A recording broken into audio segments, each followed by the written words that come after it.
Hello and welcome to this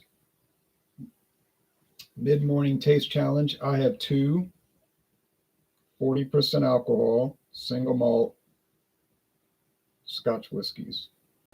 This is Trader Joe's Highland single malt Scotch whiskey. And this is their bourbon cask finish. It's double matured. It's aged in regular oak cask, but they don't say what type, and then finished in bourbon cask, ex-bourbon cask. Whose bourbon? We don't know. They don't say. I wish I could tell you, but I don't know. Somebody's bourbon. Ancient age? I don't know. Cap cover. Okay, so it uses real cork. It's produced for Hamish Robertson, which is a independent bottler for Trader Joe's stores. Most Trader Joe's stores, well, I can't speak for most Trader Joe's stores. I don't know what percentage of Trader Joe's stores sell any type of alcohol, real cork, and I don't know what percentage.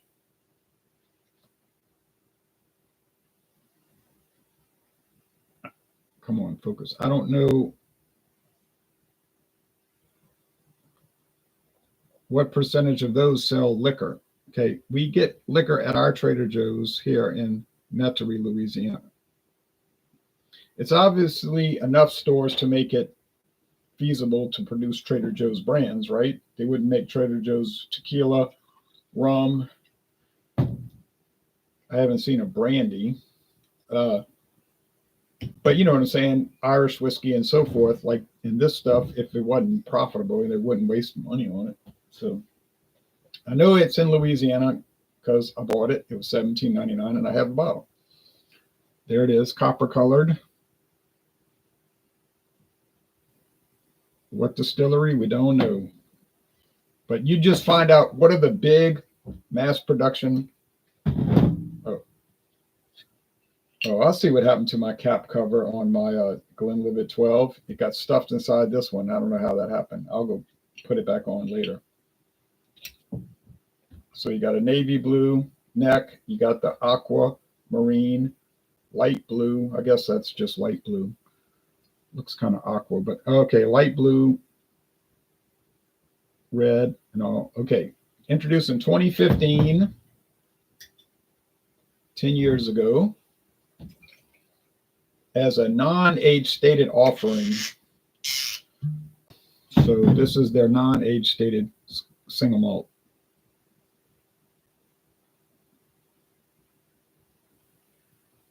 I paid about $42 for it, but that was years ago. And you might find it for $45. You probably will have to pay more, but you might, you might get a deal on it. Real cork, it won't focus.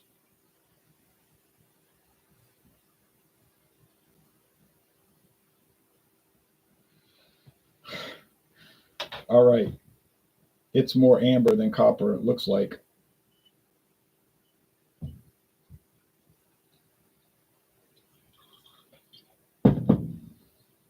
Okay. Okay.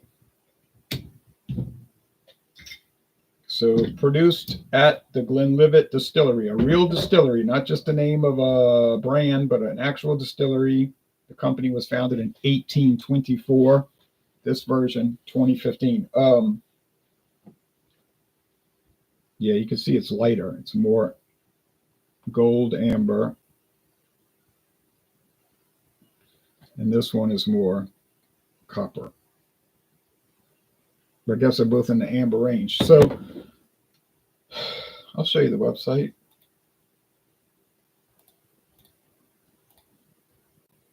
If you're watching, some people just listen to this when they're driving.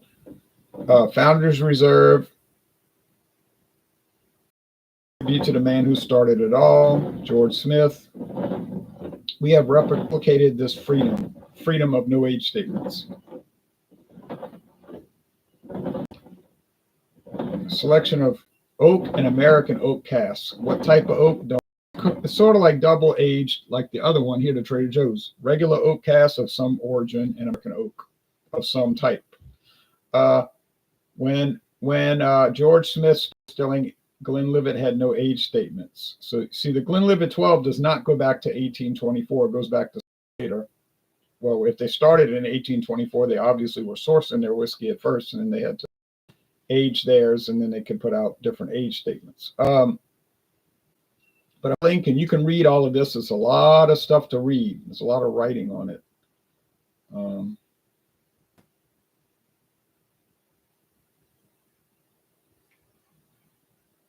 Distiller Alan Winchester.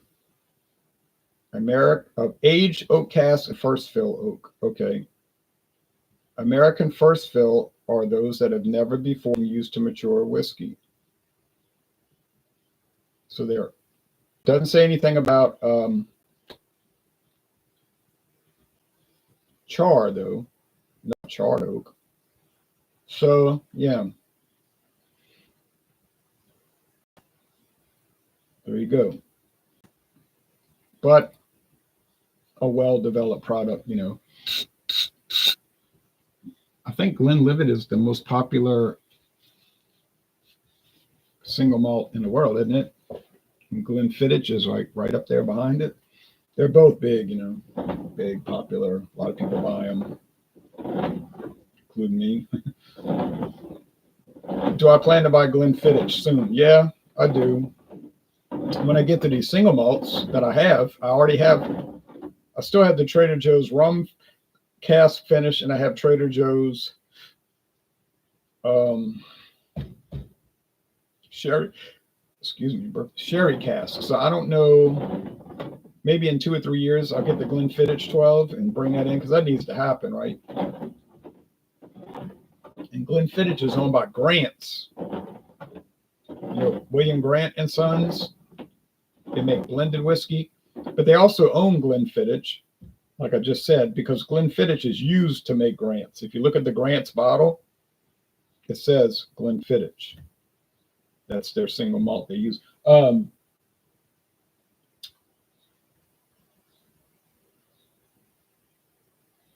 was I going to say? And Grant's owns Hamish Robertson. So the company here that sources this whiskey for Trader Joe's is actually It's actually owned by Glenfiddich. It's owned by Grant's. It's their independent bottling company. I don't know why they own that, but they do. Wings and Pizza says only commercial, and ads I recall seeing for Scotch is Dewar's. Honestly, I don't even know if I've seen Dewar's commercials on television. I don't think I've ever seen a Scotch television commercial. I've seen Jim Beam, obviously, Jack Daniels, but that's the ones I always see. Jim Beam all the time, like come as a friend, leave his family, or something like that. You know, then everybody's having a great time. Nobody's suffering from alcohol abuse. You know, everybody's young and nobody's old. Herbie says hi. Hello, Herbie in India. All right, so the Glenlivet, owned by Chivas Brothers, same people that make Seagram's 100 Pipers, because Seagram's used to be involved with Chivas Brothers. But 100 Pipers is very popular in India. I don't know about the United States. You know, a few people buy it. But look at that bird chasing an insect, flying around and around trying to chase it. I guess he'll catch it. Royal Salute is another Chivas Brothers product, very expensive Chivas Brothers product. I can buy some here, but I don't really feel like paying $190 or $200. Yeah, Royal Salute. It's like 21-year age. It's very expensive. I tried some at the England airport when I was at London, England airport. What's it called? Heathrow, Terminal 5, I think it was. I came in at Terminal 3, but you had to leave at a different terminal, which made it difficult. But you had to just, not difficult, but you had to keep track of where you were going. You know, you want to wind up at the wrong terminal. It was a pain, you know. But when I was waiting for the airplane, because I had to wait 2 hours, but they always say, get there early in case something happens. So, like, remember, Heathrow shut down last month for like a whole two days or something. So luckily nothing like that happened. But I was waiting around so bored, I was looking at stuff, watching people eat breakfast. And I was like, it looks like good. It was an English breakfast and all of that kind of stuff. So I was watching, and then I was at different stores, and I was looking around this liquor store, which was huge, and there's all these specialty stuff you can't get anywhere, but regular stuff too. Like they had this. This was there. Different bottle size, 700 milliliters, not 750. Boo. But the lady asked me, "Oh, would you like to try some Royal Salute?" I was like, "Yes, thank you." And oh man, that stuff was dynamite. Got to try it. She said, "What do you think?" I said, "It's great." And she was talking about it and everything, elaborating on it. And I looked at the price and I'm like, "Ooh, thanks for the free sample." All right. U.S. and China trade war. Okay, yeah. Well, that's going to blow over. It's all just strategies to. I mean, I'm pretty sure you know what that's about, right? You're not confused by it. It's just to make China get rid of their tariffs on U.S. products and to do fair trade, not just dump their products over here and then not let us sell products there. It's like you could sell a trickle of products in China, but we don't really want our people buying American products. But we'll just dump all of our stuff in America and sell it for basically free and run all the American companies out of business. And Trump was like, nah, that's not really happening anymore. This thing is going to end, so that's what it's about. Las Cruces, New Mexico is not doing good. You mean not doing well, says Jaime. There's only one liquor store. There used to be 3 of them, and they had Church's Chicken, and they went out of business. Really? I'm sorry to hear that. The home of New Mexico State University. Daniel M. says, pairing any Gorgonzola with these today, Ron? No. But I have some in the fridge, and I'm going to eat some Gorgonzola today. Would have been funny had you said you needed another sample to make a fair assessment. I know I should have said that. I might need a little more, like about a third of that bottle to really get into the sampling. I mean, I could have done it because I was waiting around. I had nothing else to do. I was just sitting there like, oh. Then the flight was 10 hours. I was on that plane. I was like, I'm never going back to Europe because it's too long of a flight. I'm sure it's nice. Look at the building. Look at the fountain. Look at this street with cars on it. I know what cities look like. I'm not down in it. I'm not jealous of it. Why would I be jealous? I could do it. But people go to Europe, and they're like, oh, look, a building. I'm like, well, we got buildings here, but they got a forest. We got forests. I don't know.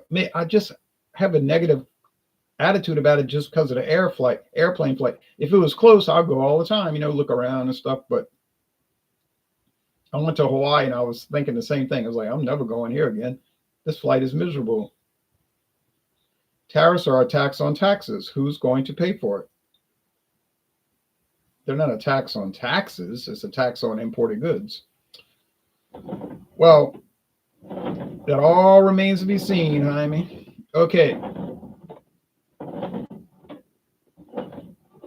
But like this whole thing could end overnight, like literally overnight, if each country would say, okay, how about this deal? We won't charge you any tariffs on your imports. And consequently, you don't charge us any tariffs. That'd be it. It'd be gone. It would evaporate in an instant. Of course, Trump's going to say, wait a minute, though. What about all these ridiculous rules? Like you find fault with every little product and say it's not safe for the market. When you know it is, you're just doing that to keep it off the market. Oh, well, we have to inspect. Like he would say, if it's no good, nobody's going to buy it. If it's trash, it's not going to sell. And you can't say it's unsafe because it sells here and no one gets hurt. You're just using those little technical things to keep it off the market. We know what you're doing. Oh, no. Small businesses will suffer and go out of business. No, I don't believe that. Not in the long run. Okay. All right. But anyway, getting back to this, let's get off all that global, news, trade news. This video is not about that. Although it's involved with it because what am I drinking? International whiskey Scotch from Scotland, and I'm here in America. Okay. And you're talking to the #1 free trade person in the world. I'm the most anti-tariff person you ever met. Believe me. You can believe that. Most anti-tariff person you ever encountered. It's like free enterprise. I'm more free enterprise than anybody, and I'm more anti-war than anybody. And I've had people hate me because of that. Start saying bad things about me because of being anti-war. Can you imagine that? But they got some crazy people out there. It smells fruity a little bit. Now, some of these Scotch whiskeys, they will smell fruity. I don't mean as fruity as Monroe and Too Close for Comfort, but like a fruitiness. Yeah, I don't know what causes that. Maybe the yeast or something, because I mean, grain doesn't smell fruity. You ever smell barley? It don't smell fruity. It smells like grain, like, cereal.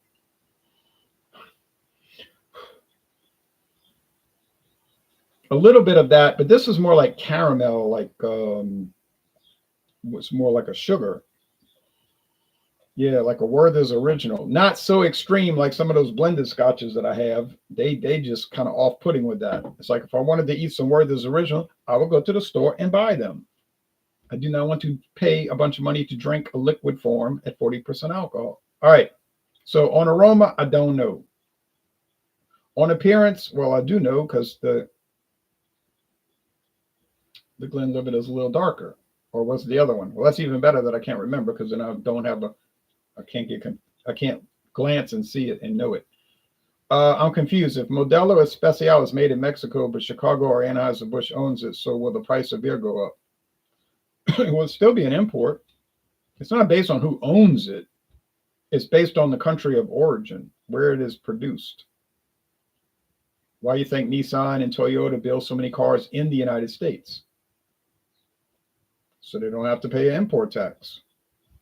Foreign owned, domestic production. That's what's behind everything he's doing, is to get more factories here. Steel mills, automobile refineries. Factories, what am I saying?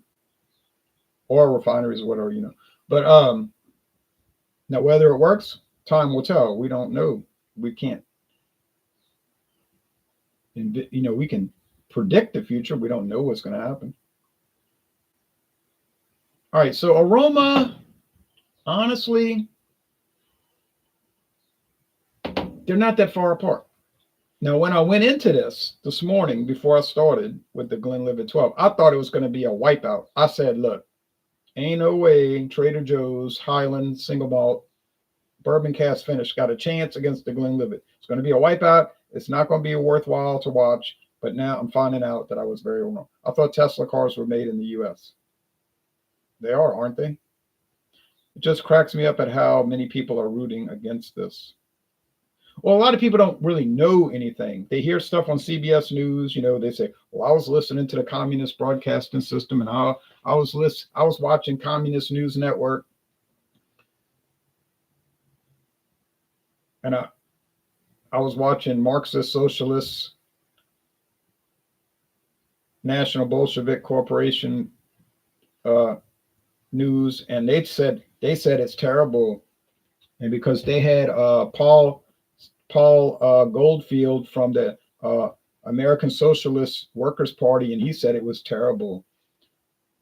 Okay.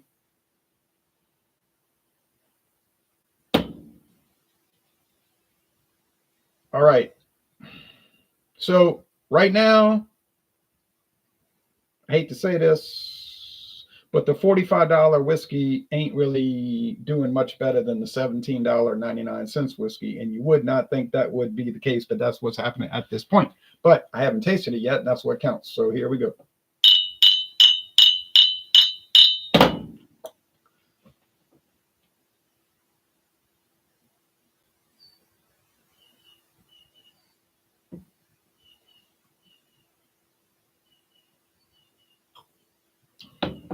And remember, most people are like a bad coach. If they're behind by 20 points at halftime, they've lost the game.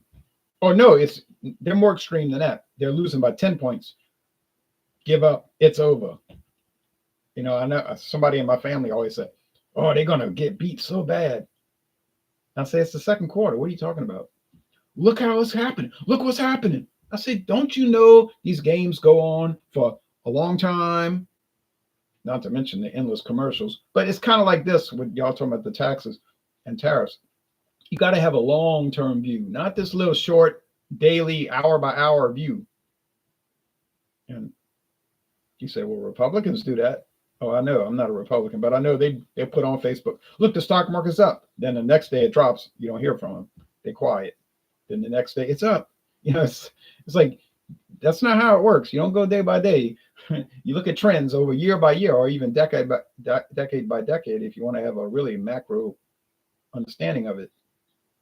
But these little points, these little short things, that says it all. It says a little bit.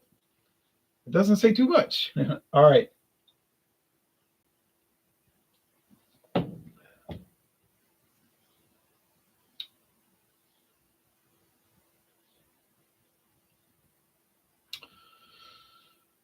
Bread, honey, maybe wood that gives it the sharpness. I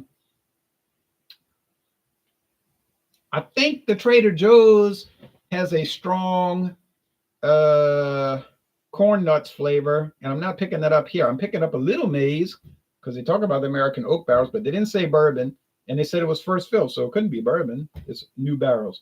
So that doesn't even count. Doesn't make any sense. But I'm looking for that corn nuts, which I would eat corn nuts. I have eaten them, and they tasted good. They're crunchy, no mean. But here we go.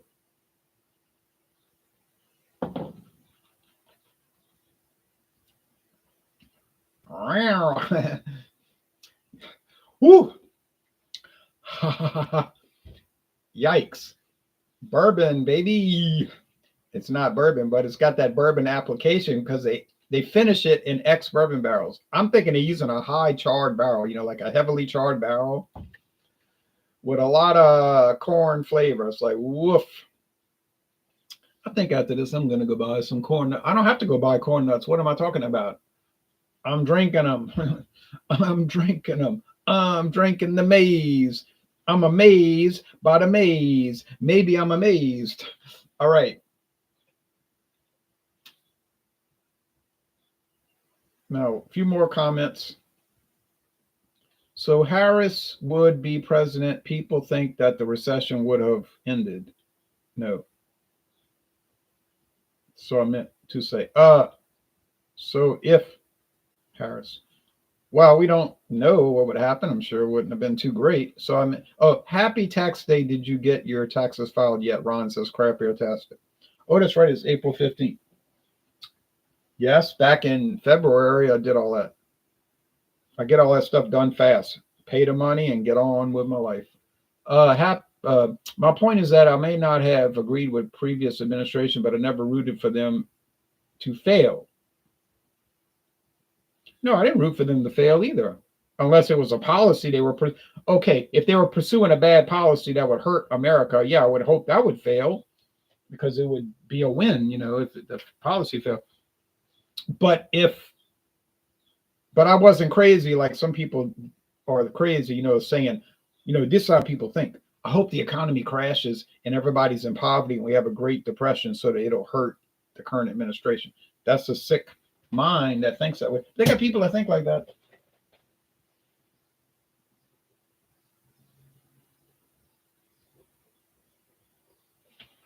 They really think that way with a warped mind because they're so dedicated to their party. The country, they don't care about the country. United States, screw that. I'm a Republican. I care about that, man. Or a Democrat. These people are like fixated on this meaningless stuff, And you can't talk to them. You can never talk to them on Facebook, Instagram, but I never participated in Instagram. I got like 100 followers. I might have 1,000 followers on Instagram. I never posted a single. Literally, I never posted anything on that. I'm not against it. I just never. I don't have any interest in it. But if people say I want to follow you, okay, I'll follow you. I don't want to look at it, but But Facebook, they be posting stuff, and I'll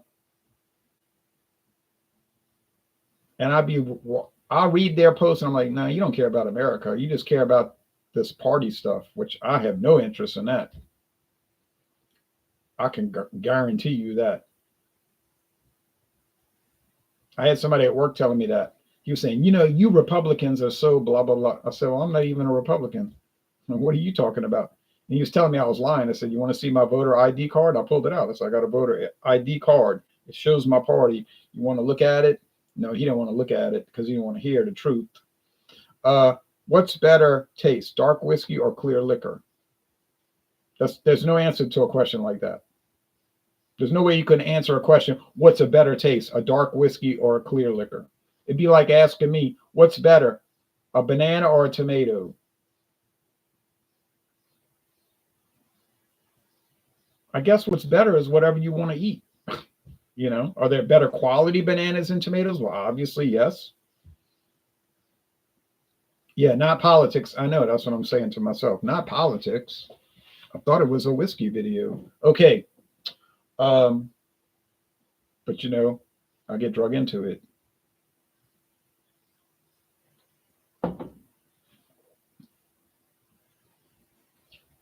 I like bananas and tomatoes. You probably don't want to drink clear and dark liquor at the same time. I don't really drink liquor at any time. I'm just telling you the truth. I don't drink. People say, you as a whiskey drinker. I say, I don't drink whiskey. I do taste challenges. That's it. I'm telling you the truth. I'm not making this up. And I have people telling me I'm wrong. They say, when you get home from work, you have some whiskey. I say, I don't ever drink it. If I do the taste challenges, I taste it and I say, oh, this tastes like this tastes like that. Oh, I hope I can tell them apart. Let's see what happens.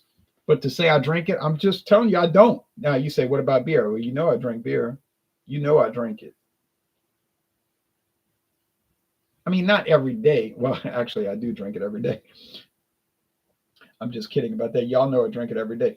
Wine every day. But and I just drink them just to drink it. Like I have lunch, I drink a little wine, about 2 ounces. And then beer, I get home from work, I do drink beer. But to say I drink liquor, I don't. Just telling you. Why do you think these bottles last so long? Think I could have this bottle this many years if I'm drinking it every day? That's not possible.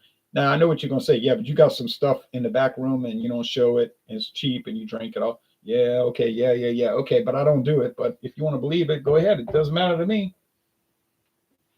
So I'm not really a whiskey drinker, or rum, or brandy, or gin, or tequila, or mezcal, but I taste them. Now, some people are saying, but you taste it every day. Like literally do a video every day. And then you don't waste it, you drink it, right? Well, yeah, I drink it. You think I'm going to waste it? Think I bought it to pour out? But I'm just tasting it. I might buy some Disaronno liquor with orange juice. Is that a rum? Yeah, right. What? Disaronno, a rum? You put me on now. Okay, all right. Y'all got me. I fell for it, but anyway.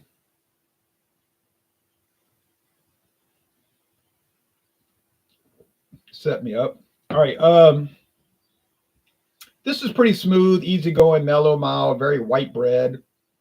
Serious. White bread and white bread crust. I think it's the Glenlivet because this one here is a little strong. Not by alcohol. I don't mean by alcohol. I mean strong by that corn nuts flavor like that. Look, corn. I'm corn. Hey, you like my corniness? It's like, not really. Okay, so the winner is the Glenlivet Family Reserve. Oh, I'm sorry, Founders Reserve. Family Reserve is the Grant's blended. I got it right. But on the other hand, counterpoint, is it really worth the extra $25 to $30? Now, I don't know about that. It's not an extra $2.50 or $5. It's extra $25 or $30. So that's questionable. Disaronno is an expensive version of Amaretto, right? I think, no, I think you're right. Yeah. But back to what actually the video is about. Is it a good deal to pay $17.99 at the time of purchase 3 years ago? Well, almost 3 years ago next month. Is it worth it? $17.99. And I think it's worth it. It clearly does not live up to the Glenlivet Founders Reserve, which, like I said, is, yeah, I say $25 to $30 more, because you might find a deal somewhere. So I wouldn't pay the extra $25 or $30. I'm telling you, I wouldn't do it. Even though it's better, it's just not 25. If it was $12 difference, yeah, no doubt, buy it. $12, no argument, you got it. Glenlivet Founders Reserve wins every time, no dispute. $22, now you start to wonder, like, wait a minute, I don't know about this. $25 to $30, then you got to say, I don't think so. I could do a lot with $25, $30 that would justify not paying the extra for this, because it's really not that much better. But it is better, but not this. The other one is better. That's gone. So, and it's all a trade-off. It's all trade-offs. How you want to balance it, because they're not even. They're not even in quality, and they're not even in price. So you have to make the trade-off. Simple as that.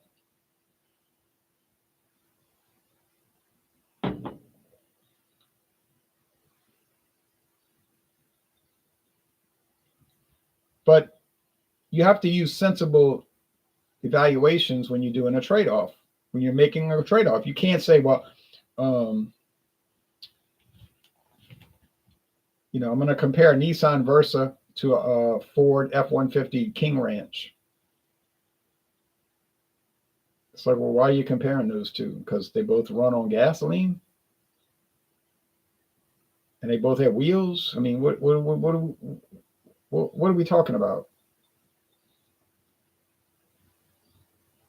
And I had people ask me this with beer all the time, like, well, you think Bud Light is a good deal, or should I buy this Imperial Stout that's 14%? So what am I? And then I see video, but it's worse, because it's bad enough people asking me a question. I think they just put me on, But I see people make videos, and they're serious. They're not joking, And I'm like, why are you making this video? They'll say, today I'm going to drink MD 2020 Electric Melon, the cheap flavored wine, MD 2020. No knock against it. It does taste kind of good in a Kool-Aid sense of the word. And they're gonna take MD 2020 Electric Melon, and they're going to compare it to like a flavored beer. It's like, well, they both flavored, but one is a wine and one is a beer. This one is 18% alcohol, and this one is 6%. It's like, what is the point of the video? And it really ends there. There's no B. What is the point of the video? Because there's not going to be any crossover except for flavoring part. And then you're doing a chocolate mocha. One tastes like coffee with chocolate or something, and this one is electric melon. So why are you making a video comparing? Because who in the world would ever confuse the two? And the answer is nobody. So I just think people make videos that there's no like sensibleness to it. You say, well, that's a word, huh? Sensibleness. Yeah, it's a word. It's not a real word. Okay, but you get the point. Any peat in the Scotch? These two? No way. No peat. No smoke. Honey, yeah. Bread, yeah. Corn, a little bit, especially with the Trader Joe's. Yeah, a lot of corn. I've had people tell me I don't drink Scotch because it's peaty, which tastes like rotten stuff. It does. And smoke, which I hate. And then they'll go eat a smoked barbecue meal. It's like, okay, you hate smoke, but you just ate smoked pork, but okay. But anyway, these have no smoke and no peat. I'll repeat that. No smoke, no peat. They are not that different from a lot of other whiskeys you've had. So if you have this preconception about Scotch that you're not going to like it because it tastes weird, then you haven't tasted much Scotch. I work with somebody every Wednesday, only on Wednesday. He tells me, "Oh, I hate Scotch. It's gross." And he names all these flavors. I'm like, nah, like most Scotch you buy does not taste like that. But he probably had some grandfather or uncle who gave him some like super peaty and smoky Scotch, and it like threw him off. It's like you cannot evaluate it on that one thing. You just cannot. You cannot convince the people. They're never going to change. All right. The only Scotch I ever tried had peat. Maybe I need to try one of these. Well, yeah, exactly, because these have literally they're more sugar. They're more sugar and honey oriented, more sugar oriented, honey oriented, and grain. So you say, oh, you mean like a breakfast cereal? Sugar, honey, and grains. Exactly like a breakfast cereal. Sugar, honey, and grains. No salt, of course, but and they're 40% alcohol, whereas breakfast cereal is 0%. But that kind of orientation there. So on the sweeter side, the cereal grain side, and that kind of thing. So smoke and peat and weird compost pile, weird garden, or like my mother used to use this fish stuff she would put on the garden. It was like old chopped up fish heads. And they seal it up in a plastic bottle, vinyl bottle that's been rotting for months, years, decades. And you pour it in the garden and it makes the plants grow. Yeah, they will grow like crazy, it make you vomit, while you're trying to pour it out. But some of these scotches, they will kind of taste like that. They will smell like that. That let's be honest, they do. But these two, they're nothing like that. Nothing like that. There's nothing even resembling such a thing with these. And I personally like those funky monkey Scotch whiskeys. The more crazy they are, smoky, peaty, weird, extreme. I do like those more. You say, well, you're an extremist. Admit it, you're an extreme. Okay, I'm an extremist in that sense. Okay. And like cheese, when I buy cheese and it's like the most extreme, like the Limburger, which they stopped selling around here because nobody would buy it. And the people I would let them try it, they would hate it and they'd throw it out. But that's the ones I liked, But I get it. It's not for everybody. I understand that. Not for everybody. Okay, we all take care. And that's it. I could do some show and tell, but we've gone on far and long enough. What is a good Scotch that lacks peat but is smoky? Oh, well, that's hard to say because those usually run side by side. If they peaty, they're smoking. If they're smoky, they're peaty. Usually those kind of things kind of run together. So that's a more difficult question. Some other viewers might have answers to that. Yeah, that's tough. Yikes. Yeah, that's a tough one. Peat can come off as odd depending on an individual's palate. For me, it can take on a Band-Aid flavor. Oh, Band-Aid. I've heard people say that.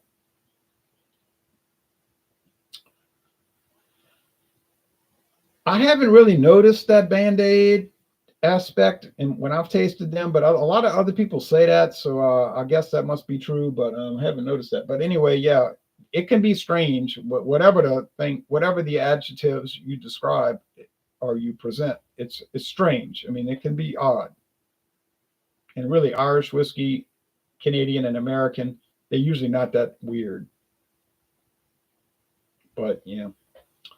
All right. This video has to stop. All right. Well, see y'all in a couple of days because this video counts for Wednesday. This is Wednesdays.